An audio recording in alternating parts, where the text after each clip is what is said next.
Hi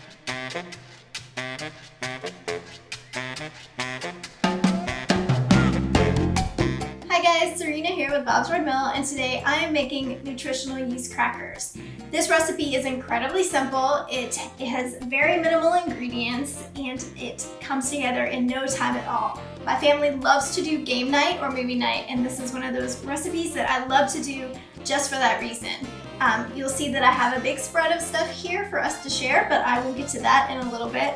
For now, we are going to start with the ingredients. The first ingredient we have is going to be our flaxseed meal. Love the golden flaxseed meal. This is perfect in this particular recipe specifically because it's the same color as the almond meal that we're going to use in it. Also, flaxseed meal is a great ingredient to have on hand as an egg replacer, and that's what it's going to do in this recipe. It's going to be the binder for our almond flour. Inevitably, I will go into the kitchen to go and bake something on the weekends and realize that all the eggs have been eaten. So this is that ingredient that I'll have on hand just so that I don't have to worry about that. We're going to start off with adding hot water. So I have 1 tablespoon of flaxseed meal with 3 tablespoons of warm water, not too terribly hot. And I'm going to add that and let it soak. I'm going to let that sit for about 5 minutes, or at least while we mix together our ingredients, and that's going to become a gel that's going to, again, hold that almond flour together. Next up, we're going to add our almond flour to our bowl. This is an incredible ingredient. It is grain-free, it is buttery, it's rich, it's going to add that really beautiful crispy flavor and texture to our crackers. It's also loaded with vitamin E and monounsaturated fats, which are excellent for healthy nutritional crackers. After that, I'm going to add my nutritional yeast. This ingredient, this is the key to the flavor of these amazing crackers. This ingredient is going to give you that cheesy flavor. If you've never tried nutritional yeast before, I highly recommend it. It gives your baked goods this beautiful umami flavor to it. Just kind of that depth of flavor that you get from cheese, and it's great to have, especially if you have vegans or anyone that can't have dairy. This is what you want to have on hand. So I'm going to add that. And then we are going to add our salt. It's going to give it a nice little boost. I'm going to stir these together, make sure that everything is nice and mixed in. I don't want any lumps in there, so let's see. We're going to get it nice and smooth. And this recipe is, it's great because it's a 1 bowl recipe. You can just put it all in there. You could use an electrical mixer for it, but honestly, sometimes I just like the act of stirring things together and watching them come together kind of organically. It's very zen for me. Okay, now we're going to add our lemon juice. Again, this is going to give us another added flavor to it. It gives a little bit of tang to these artisanal style crackers. And then we have coconut oil. Now, you could use olive oil, you could use, if you decided to use a hazelnut flour instead of almond flour, which would be equally delicious, you could use a really nice hazelnut oil. There's so many oils available out there now. I encourage you to test out all kinds of things. This one, again, is just gonna add like a hint of sweetness to kind of balance out what you're getting from the nutritional yeast in this recipe. Okay, so now you will notice that our flaxseed meal has become a gel. Yeah. Also, this ingredient goes in here. We're going to mix this all together, and we are going to start to see a dough form, which is really, really nice to see.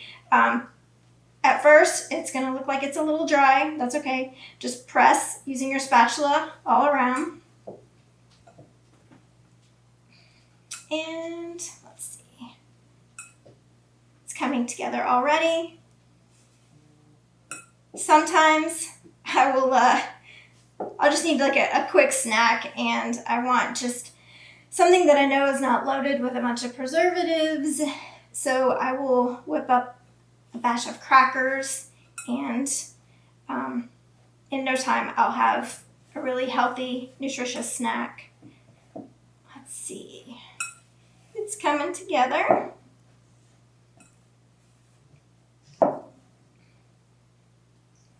All right.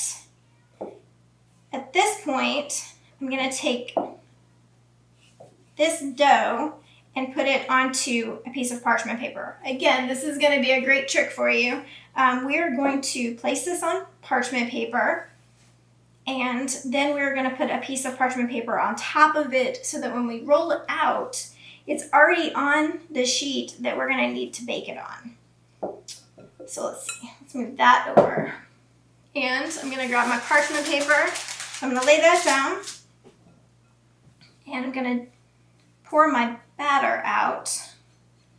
At this point, you're going to want to form it into somewhat of a rectangle before you start rolling it out. Otherwise, you're going to get kind of a misshapen space that's going to be hard to get.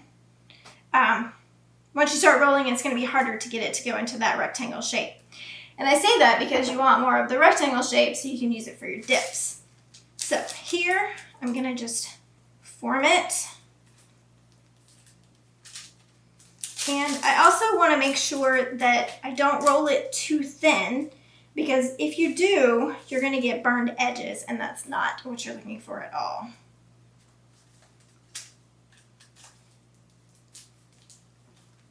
Let's see. We're getting there. Okay. I am going to grab my other piece of parchment and start rolling.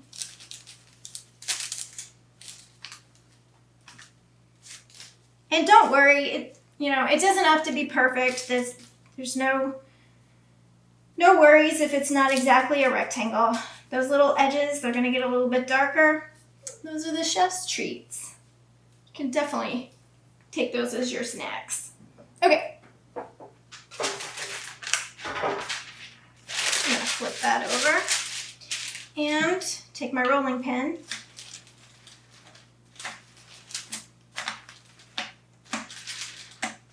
And just start to press it out. You can go as thick or thin as you want to. The recipe calls for it to be about 1/16 of an inch.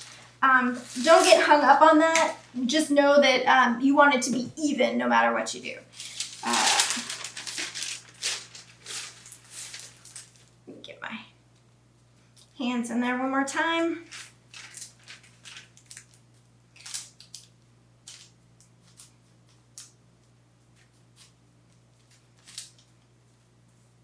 So it's a little drier here today. So I noticed this needs just a little bit more moisture to it. So I am going to take a little water and wet my hands. Just try to get it a little bit softer. There we go. This is one of the tricks in baking, especially, that you kind of need to just know what you're looking for. And what you're looking for is a pliable dough. You want something that will hold its shape, but that also you can touch. So you don't want it to be so wet that you can't touch it, but so dry that it's not coming together. And we are having a drier day here, so I'm just going to add just a little bit of moisture that way. And then I'm going to roll it out.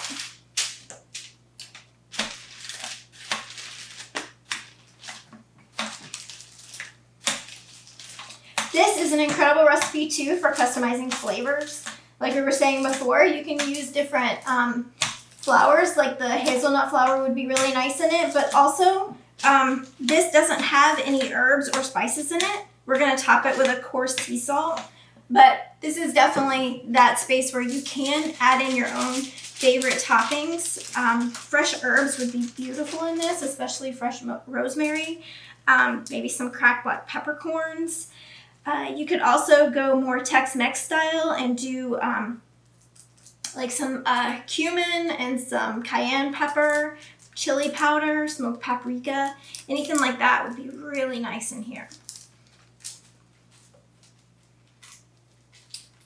Let's see. I also think, though I haven't tried it yet, I think this would be really nice as savory pie crust, so you can do it for like a quiche would be amazing with this. I wouldn't recommend baking the crust beforehand. I would just go ahead and fill your pie pan with this and then pour your quiche mixture into it and bake it off as you would a regular quiche. All right, we're almost there. We're gonna give it a nice little extra rolling.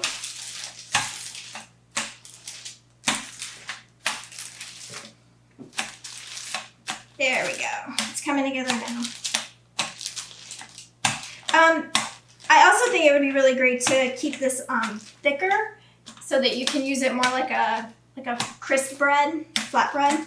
That would be really nice, especially if you have like a thicker, heavier dip to go with it. I do not want to do that. Okay. Looks beautiful. Sort of. I'm making a mess today. But that's part of the fun. So my edges are a little bit thinner, so I'm going to push those in just to square them off. And you want to make sure that you don't have them too thin because they will burn if they're on the edges.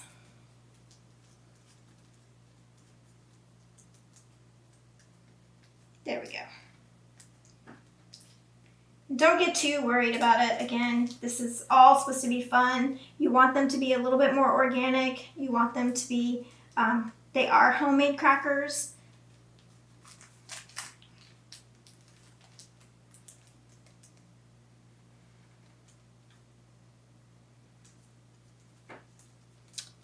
All right, now we are going to cut them. Now we're going to slice these, and you want to make sure they're pretty even in the sizes. That way they cook evenly. And again, you can make them as big or as little as you want. They can be like little tiny snap crackers, or you can make them into bigger, more like a flatbread, crisp bread. And we are going to put these in a 350 degree oven, and we're going to bake them for about 15 to 25 minutes. And I know that's a big span of time. However, depending on how big your crackers are, you want to make sure that they don't burn. So I'm going to say at 15 minutes, start taking a look at them. And you might have to rotate them around a bit on your sheet pan, just so that you make sure that the edges don't get too dark. I'm going to take a coarse sea salt, and I'm going to sprinkle that on top.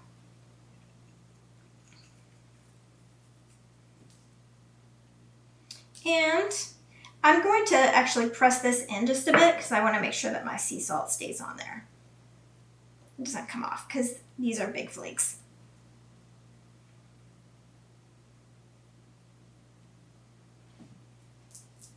And now I'm going to take my sheet pan and I'm just going to slide it underneath here.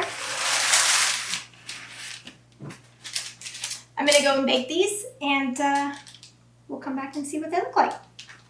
All right, our crackers came out of the oven. They're crispy, slightly warm, and a little bit of salt on them. Oh, can't wait. I am serving this with this spinach artichoke dip. It's a dairy-free dip that we have the recipe on our website. It comes together in all of about 5 minutes, and it's perfect. I actually mixed this together while my crackers were in the oven, and then slipped this dish in the oven along with it. So in about 15 minutes, I have warm crackers and a warm dip, and I'm ready to go. Okay, so my guys have set up our game, and it is time to go and have some snacks and play some games. So until next time, I'll see you later.